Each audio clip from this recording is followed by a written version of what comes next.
you don't have to teach in a dull manner. In fact, if you're doing that and you're bored and they're bored, then stop whatever you're doing. Objectives are boring, but our job is to bring them alive. And some schools do it, and the kids have a fantastic education in primary, and other schools need to get out more and go and have a look and see what can be done. Things can be done. And I guess that is in a nutshell, again, what I'm trying to do here. Perhaps they don't have the time or the money to release the teachers to get out and see what can be done. So let's present that on this podcast and Yes. celebrate it and get more of that going on in our schools today.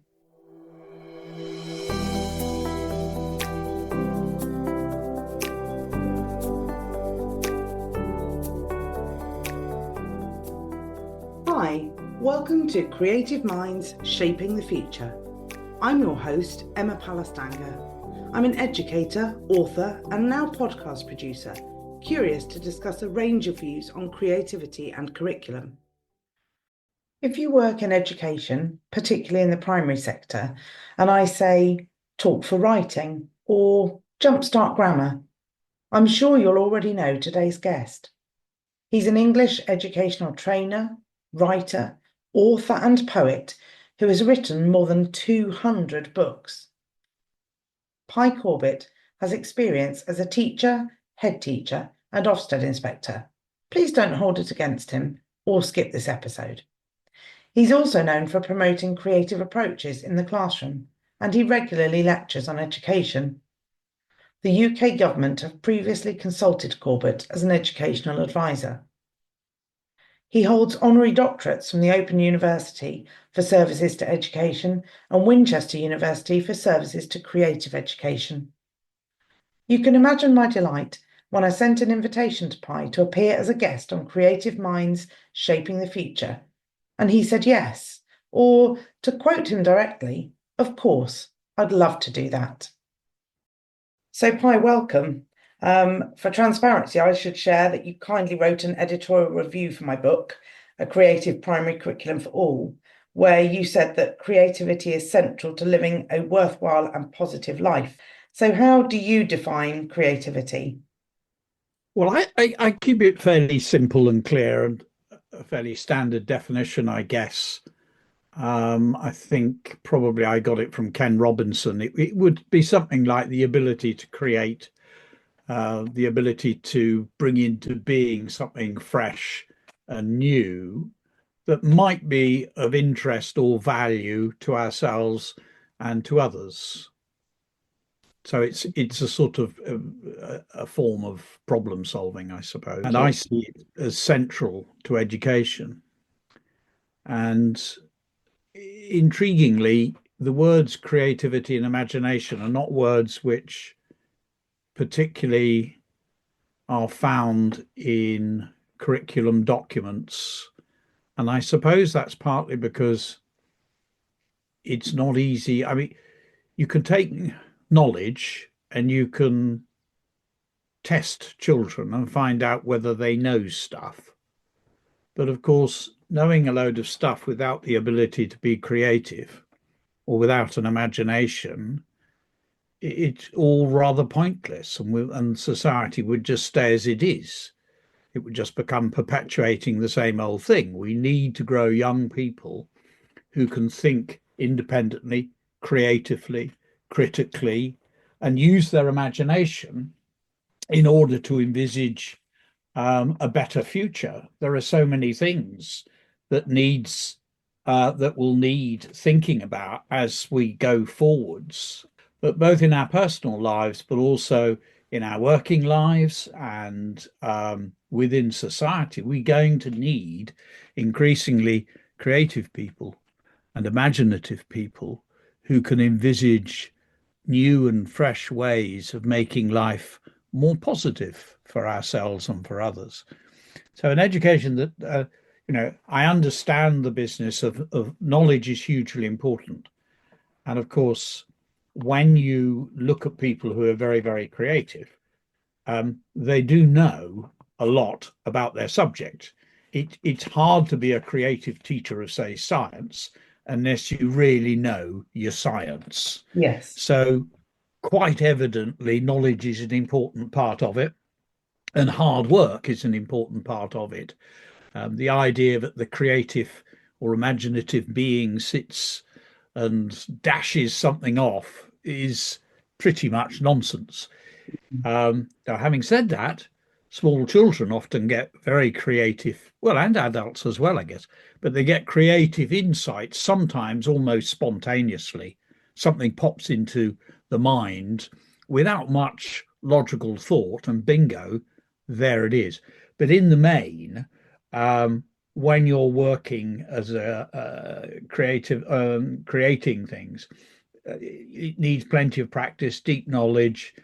It's not a sort of magic, really.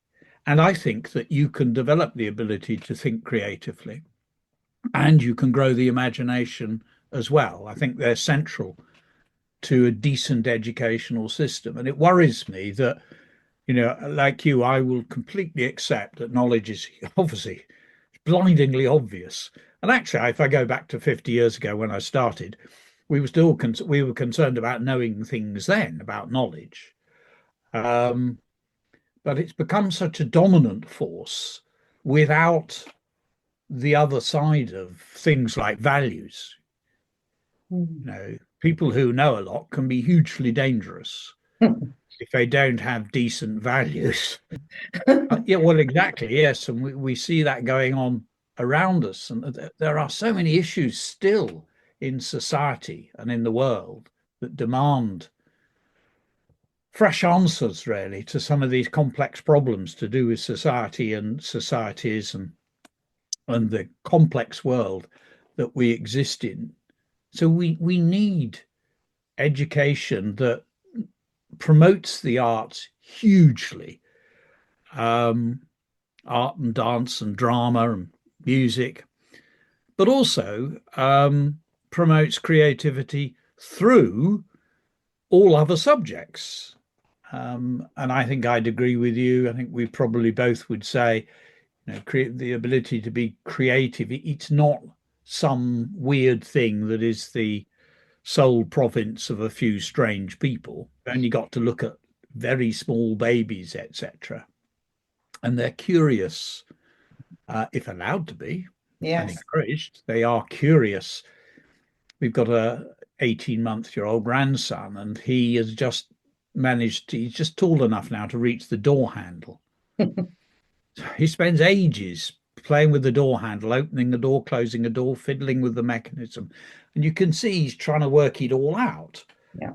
And constantly through his play, he's trying things out, he's testing things.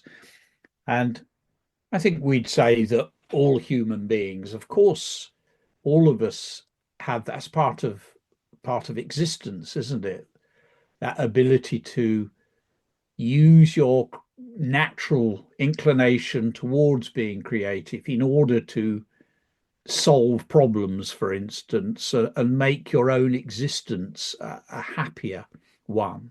Though some people seem more inclined to it than others, or is it that some people have been more encouraged to think creatively than others and have Yeah. had that valued in them? It's probably that, I don't know. It's like imagination. Imagination is essential to creativity. But that ability to just simply imagine what you're going to do this afternoon later on, it's a fundamental thing. Mm. Almost all human beings that I've ever met are able to imagine what they're going to do, after school or whatever. But that can be fine-tuned and strengthened. And a lot of that work, certainly my work, has been obviously through teaching writing. There's something there about the conjunction between the outer world and the inner world that when I look at Ted Hughes's writing, he used to spend a lot of time observing. So he would stand outside the panther's cage. He worked at London Zoo for a while. I think it was a panther, it might have been a leopard or a jaguar. It was a jaguar. And he stood there with his notebook, watching for long periods of time. And he always said that when you're writing, you should use your imagination so that you can literally see what you're writing about inside your mind. Now, we know that when we read to kids, they all do that mad staring thing. And the mad staring thing, it means they're seeing the story in their minds. So that's Yeah. imagining, isn't it? So the other side of the coin is when you're writing, you've got to see the thing in your mind, whether it's a story that you're creating. And certainly there's always been this idea that you've got to imagine to write really well, you have to imagine very, very deeply. And I think that may be one of the distinctions between what constitutes a great book that affects the human mind and a book that's a cracking good read, but 2 months on, you can't remember the plot or anything that happened in it. So I think there's something there about you can foster that ability to imagine. And that definitely comes through things like curiosity in science, but in particular, drawing, learning to notice things, looking very carefully at things. And I think that it's the Jaguar thing for Hughes. The way that he looked outwards enabled him to look inwards when he was writing. So I'm certain we can strengthen the imagination. We can strengthen and enjoy children's playful ability to create new utterances. But sadly, the gap in education now in primary schools between those where children are developed in my field as young writers, writing creatively and playfully and intriguingly and enjoying unusual juxtapositions of language, etc., and enjoying making stories up. The gap between those stories and the others, where the teaching of writing is a dispiriting act of really torture of language, where you try and thrash a meaning out of a text rather than experiencing, text, poems and stories and things. They're experiences in the same way that music is a wonderful experience, or can be, or a disturbing experience. They're experiences, and we can talk about what it does to us. But, it's like things like this common, direct instruction. I mean, I've always done direct instruction, done it for over 50 years. I've always taught like that up front, etc. But I've also nurtured and enjoyed creativity. That to get children to be very creative, there's a conjunction between the discipline, get your head down, concentrate, see it in your mind, live the experience, be the jaguar pacing up and down, really get into it and devote your whole focus of your body to that. So, but also know that you can be playful, you can come up with new ideas. We're looking for freshness of vision. So it's a weird thing that you've got to have the discipline, but you've also got to have the freedom within the discipline. Otherwise, what's going to happen is they're just going to regurgitate and imitate what's already gone before, which is fine, which is okay. There's no particular harm in that, but children can do so much better. And I think the gulf now between, because in a lot of schools, writing is taught by grammar. Yes. They bung grammar at it. And that is no writer ever in the world has ever thought, I need a fronted adverbial. That just isn't what you do. You see it in your head. You follow the story. You're composing. Yes. You may craft a bit as you go along. You may craft afterwards, but your focus is on the flow of the composition, on telling the story, on, if it's poetry, if it's poetic writing, on being playful with the language, or on doing a Ted Hughes where you try and reproduce the essence of the experience. And you sort of, as a writer, you sort of have to do the mad starey thing and let ideas arise. It's a strange thing. As I said earlier, that sometimes they just arise from nowhere. An image, a simile, just pops in the head. And you think, well, where did that come from? But you have to open up your mind to do that. And then you've got to have the ability to notice as ideas come up, what's worth pursuing and what's not worth pursuing. So, as you said before, that builds on that knowledge, doesn't it? You have to yes, have that knowledge there, yes, and you have to value creativity and innovation in order to let it happen. And I yes, think what you said earlier about the knowledge, you were absolutely right. You can measure that knowledge. It's about weighing the pig, isn't it? yes, You can weigh the pig and find out what the knowledge is. But can you do that so well with creativity? And is that what the issue is? Is that where the limitations are in schools at the moment? And can we find a way to open that up and celebrate all that there is to be had from valuing creativity, imagination, observation, innovation? I looking back when I had my own classes, Mhm. we I mean the art was of quality and the writing was of quality. I wasn't very good at geography. There, there were certain things I sort of, I'd like to hide. We won't mention. But I think like most primary teachers, I mean, you can't be a great expert at everything. I was reasonably proficient at most things, and there were certain aspects like the creative writing which I seem to. I think it's because I actually was a writing teacher myself, so I was doing my own writing, and I brought that enthusiasm of being a writer into the classroom. But I ran a tight ship, as you might say. So, if you watched the sessions, there was a lot of talk, there was a lot of interaction.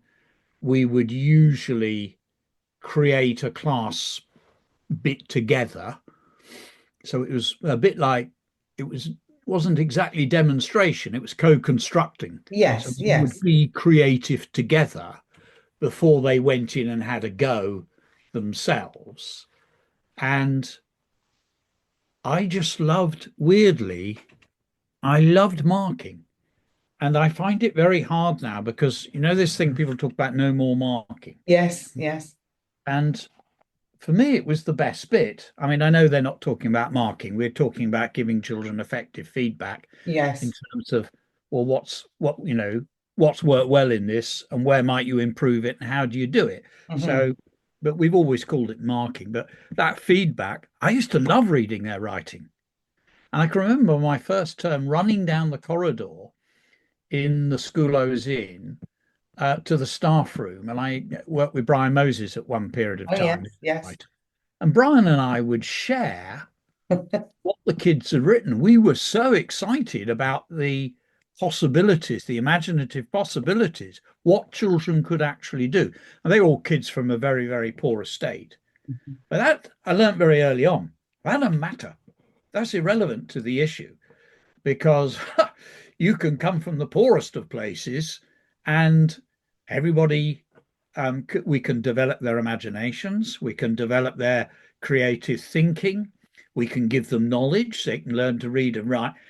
All it means is if you come from an impoverished background, the likelihood is you may well have um, uh, some further steps to go Mhm. to overcome certain things. I mean, my kids were lucky. They had every advantage in life because we read to them and we played with them and we took them places and all the things that you would wish for. Mhm. And it doesn't necessarily mean everything in their lives is going to be wonderful. But on the other hand, if children don't have that, then that's why schools have to work really hard to have a great curriculum. But if it's just about knowledge and not about how you use that knowledge Yes, in order to make, well, the two things, there's one about making society a better place and all of those things. But not everybody's going to be a writer, not everyone's going to be an artist. But part of creativity, my definition, I think I said, making something fresh and of value that might be of interest and value to ourselves and others. And yes. that ourselves, I think, is part of the answer. Why are so many kids miserable? Mm. And we can track back and, I think, like most people, being very old, I do think they spend too much time on the mobile phone. A lot of the social media is very dangerous. I have no idea why we let this happen and we don't legislate Mm. and try and put kids into a safe space, because a lot of it isn't safe. And as adults using it, we all know that. So we could blame it there, but of course, it's not one thing, it's lots of things.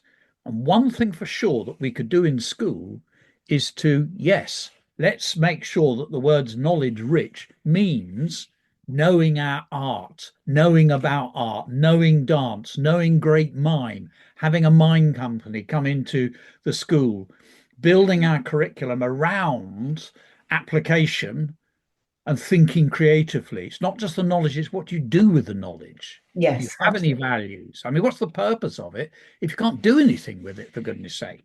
Yes. Um, so to me, that revolution, there's everything to play for. And I do see education as a revolutionary act. If education doesn't change things, then what was the point of it? What's the point of perpetuating society? There's a lot that isn't right in our society. And there's a lot to still fight for in our country and around the world. So a decent education hopefully equips our young people with the values, the strength, the resilience, the freshness of thought that they can contribute to society. But if they're not going to do that, and not everyone will, at least they can enjoy their gardening. At Yeah. least they can sit in the evening watching the TV and knitting and making up patterns, because all of that's one of the things I think that we're missing in particularly secondary education, but also I'd say primary. There's just not enough creativity. It's a cultural desert in some schools. And it doesn't surprise me, kids, if there isn't a decent art department. I go back 20 years, the art department was always great to visit because it was always fantastic. But if children aren't doing creative things, then they're going to be sad.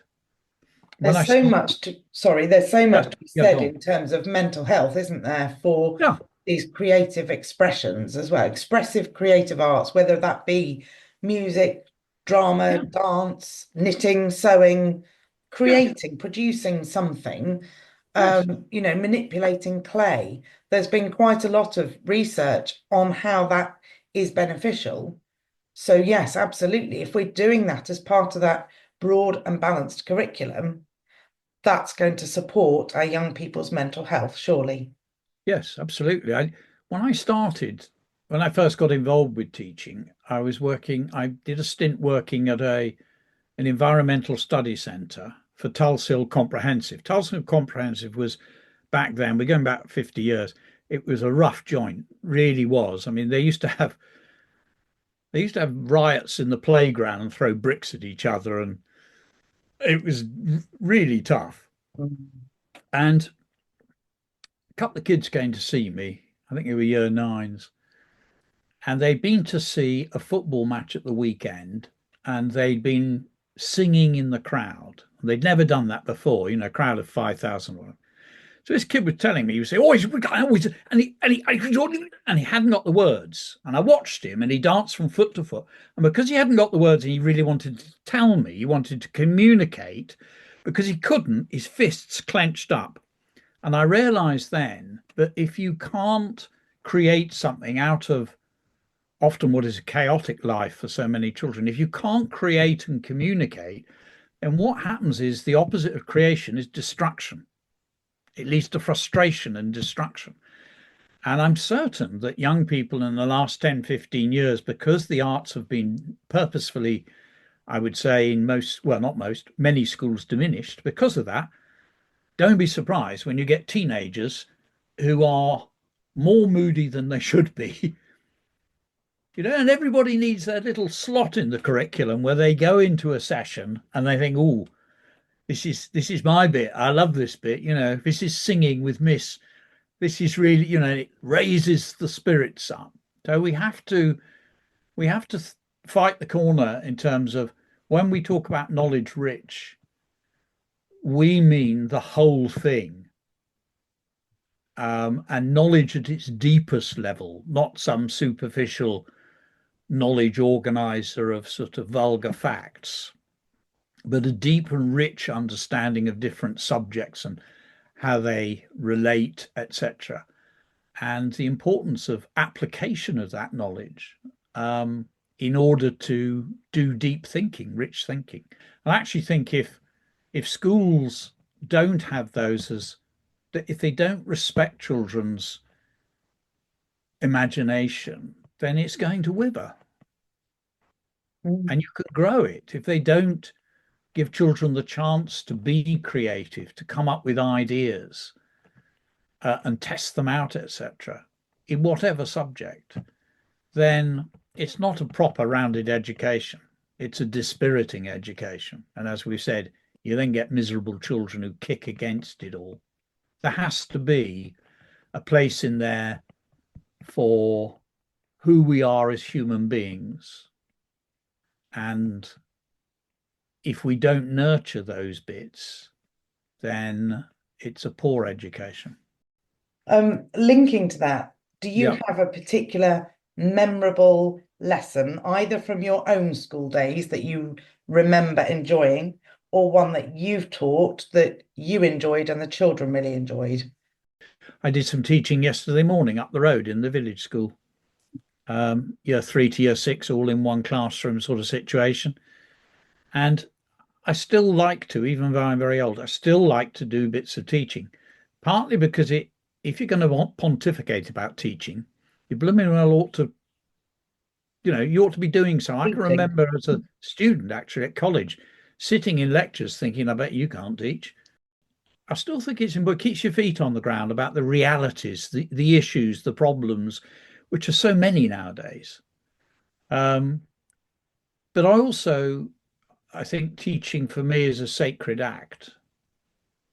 That sort of creative, for me, right, it's the writing workshop where we come together, and then half an hour later we were doing dragons. Mhm. I love dragons. So half an hour later we've created through writing this amazing storm dragon. No, it was a sea dragon, a sea dragon.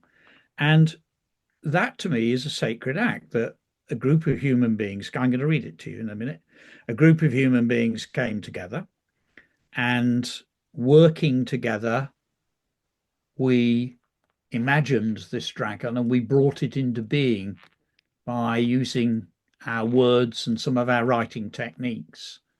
So after half an hour, something new and rather wonderful has happened.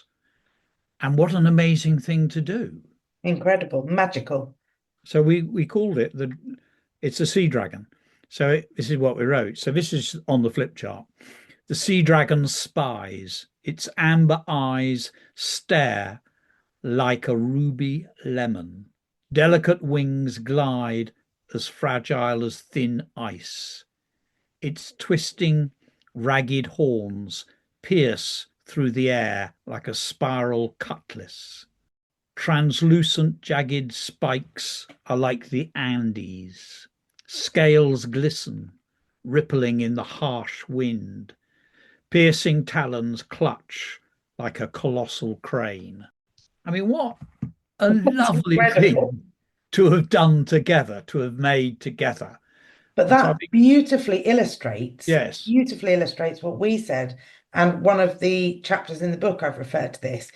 Those children have to have the knowledge of the Andes, of what is translucent, in yes, order to apply that to that brilliant creative piece.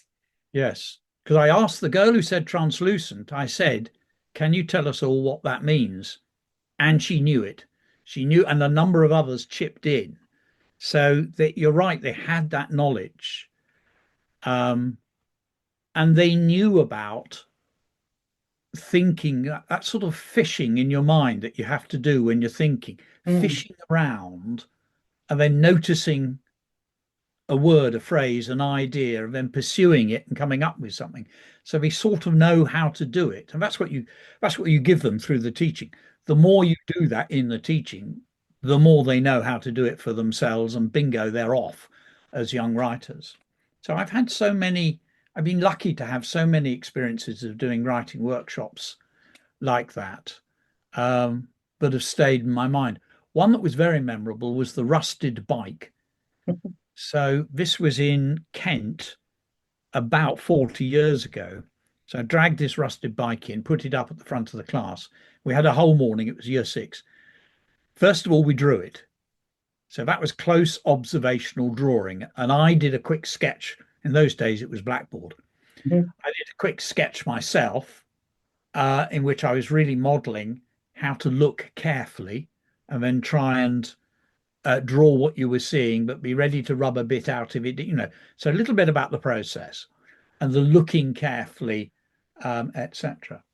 So I suppose we spent about an hour or so looking at it and then drawing it. And then we went into, well, let's have a go at writing about it. So we did a big brainstorm. In other words, let's look at the wheels. What do they look like? What do they remind you of? So we were generating obviously adjectives and verbs, but also similes, the spokes. What are they like? Oh, they're like spaghetti. That's an interesting idea. What else do they look a bit like? So we did a massive brainstorm and then I let them loose on the writing. And there's some terrific pieces.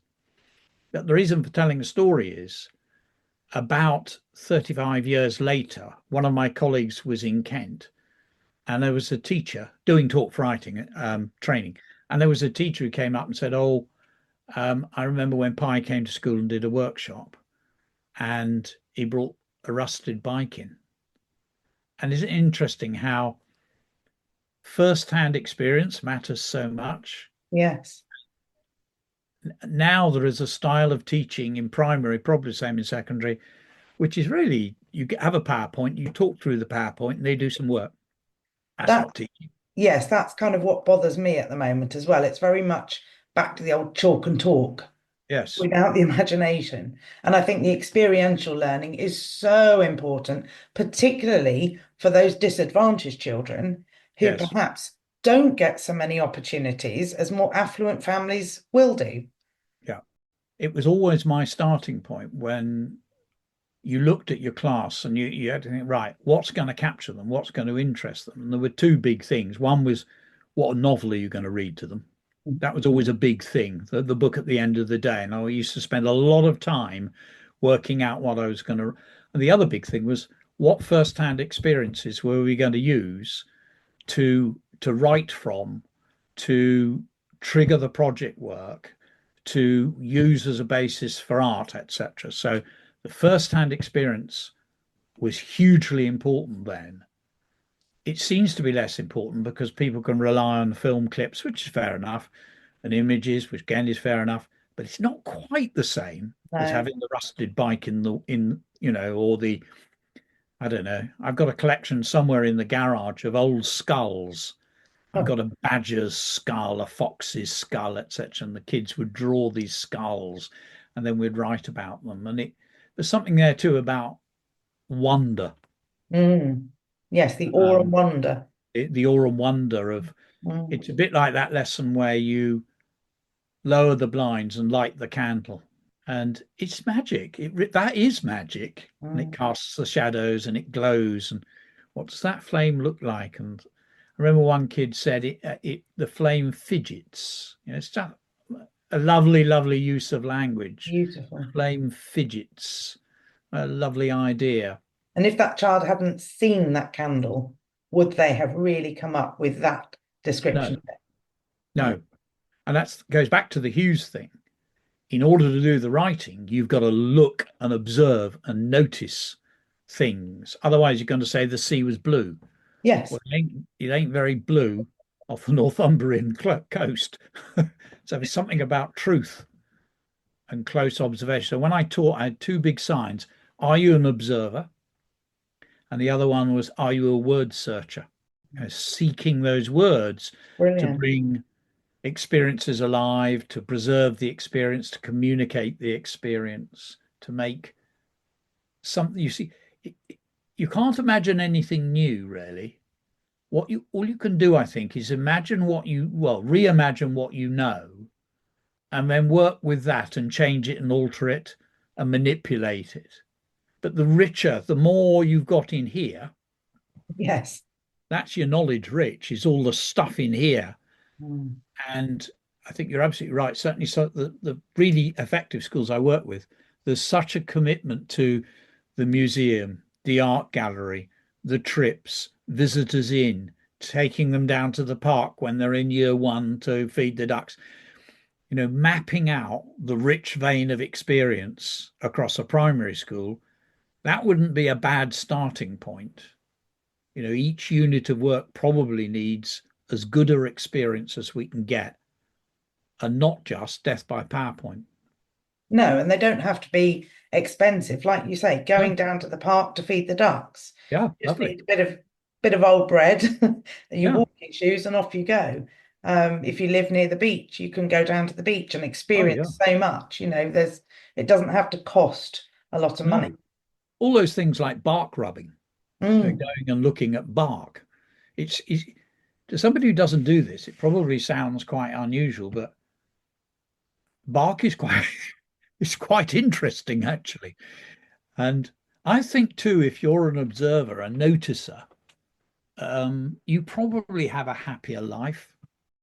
Mm. We got some mint growing just where the cars are. And I remember years ago, I was on a rush to go somewhere. I got to the car and I thought, you didn't stop and sniff the mint. Go back and sniff the mint. And it's sort of, you can charge through your days and not notice and enjoy and appreciate and be a noticer, be a looker, because all of that is feeding the imagination, isn't it? It's it's Absolutely. it's giving you imaginative equipment out of which you can create. You talked about your own memorable experience. You talked also about the knitting or sewing or gardening. How are you creative at home? The writing, I have to do the writing. I can't say anything other than that. It's such a deeply ingrained habit of sort of translating the world and daily experience into words is part of what I do. I'm a great reader. Absolutely love my reading. I was I came from we were quite poor as kids, two up, two down, tin tub in the backyard sort of scenario. But mum and dad read to us, and that link between reading and loving is there very strongly in reading and going into another world. I can't really sleep without doing a bit of reading beforehand. And I know a lot of people who are readers have been given the same gift by their parents or somebody. Um, I I love nature. Um, so yeah, the natural world, birds, trees, fields, forests, all of that, going for walks, theatre, Mhm. that's important to me. Dance, music, I love my music. I'm a Playing or great teacher, listening but to? um, listening to. Mhm. I always wanted to be a great teacher of music, but it was one of the subjects that I never quite conquered. And it still bugs me a bit because I've seen great teachers of music. My goodness, what fun! Mm. What a gift! What a gift for a lifetime to give a class of children a joy of music. That'll stand them in good stead forever. So yes, we're curious. If we ever go anywhere, our first port of call is let's go to the art gallery. That's a starting point in any visit to a town or a city or a country. We often build holidays around art galleries. Let's go to Barcelona and look up Picasso or whatever. Yeah, it's a richness of different things. Well, Also, like lying on the sofa watching TV. That's not absolutely. immensely creative, but I do think relaxation is quite important. You know, especially for teachers, they need to look after themselves because it's so testing. Very well said. And they really do. Everybody needs to look after themselves, and very importantly, look after each other. Mm. And if you're in a school that has got a lot of backbiting and people don't look out for the head and the deputy, and if you don't aren't all looking out for each other, move schools, get away from it, because there are lovely schools there. There really Really, are. really lovely places with lovely people who are great to be with and will make your life very happy. Don't end up in somewhere dispiriting and toxic. Move. What's next for Pi Corbett? I've got a book coming out, I think in September, a book of poems for children, which I'm looking forward to. It's always a nice moment when you get the book. What's it called, Pi? It's called Dragon Cat, which are two of my favourite things put together. We're doing some research at the moment. Talk for Writing is doing some research at the moment into, we've been doing research for 3 years, I think it is now, into children in special schools. Through that work, I think we've demonstrated that there are strategies, there are ways into working with children who have challenges. But if we get it right, there's a lot of enriching work that you can do. So that's been of interest, and we're going to write that up.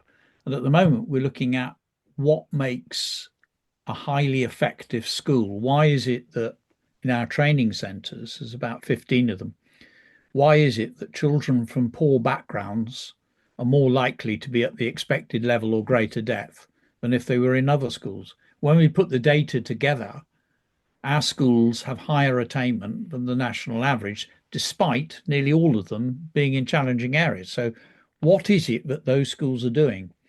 So we're digging away at that. I don't think it's any great mystery. There's one teacher who said, I know they come from poor backgrounds. She said, but when we set targets, I start with 100%. That's the target. Every child who leaves this school is going to learn to read and write, do maths, and be kind and good people. So that's where I start, 100%. And then they've got to argue, the teachers have to argue the corner as to why a child can't get there. So there is this utter determination. But the job is to get everybody, A, being a kind person, but also in terms of the rest of it, being able to read and write, etc., so that they can carry on and have a great life. And that's the job, is to make that difference. And unless a child has some very obvious cognitive deficit, there's a big question. Why didn't that child get there? And of course, it comes down to the quality of leadership and the quality of the teaching. What I'm certain of is the nation could do better. We could do better. There's a long way to go, and part of it we've talked about. Because if you're being taught creatively and your imagination is being exercised and respected, then you're more likely to be enjoying your reading and your writing and science and technology and all of those wonderful things. And if you're enjoying it, you're more invested in it. If you see yourself as a writer, you're going to work harder because you love it. You're up for it. That's who you are. So there is more to do. There always will be. Thank you. I think we have many shared thoughts and understanding on this topic. So thank you. It's really interesting. It's always nice to have a chin wag about, though I did most of the wagging, but it's always nice. Thank you, Pi, for that fantastic conversation about creativity, demonstrating just how much you value its place in education. We talked about play and curiosity. We explored innovation, imagination, and observation, and how truly important it is to value creativity. We expressed how we wanted to inspire others and encourage people to be brave and creative for the sake of the future of our children. I hope you found this episode inspiring. Please subscribe so you don't miss further episodes. Join me again next month with Gavin McCormack to discuss creativity and its place in education. Here he is with a few words. So creativity is much more than drawing a cat and colouring it in on a Friday afternoon. What do we really need to do if we want our children to be creative? For me, the key word is perspective. As your listeners probably know, it's heavily linked to critical thinking and ethical reasoning, which is a skill that we're desperately crying out for in our schools and our homes right now. I have some fantastic guests lined up. Some you will know and some you will want to know. I'm really excited to announce I'll be releasing this podcast once a month, and I'll be talking with philosophers, artists, mathematicians, scientists, engineers, innovators, and educators. If this sounds like you, maybe you have a view on creative thinking or creative expression, please get in touch by following me at ACPC4A, the number 4, on X, or Emma Palastanger on LinkedIn to connect. Please subscribe to this podcast so that you can stay up to date on the release of each episode. Thanks so much, and I'll see you on the next episode of Creative Minds Shaping the Future.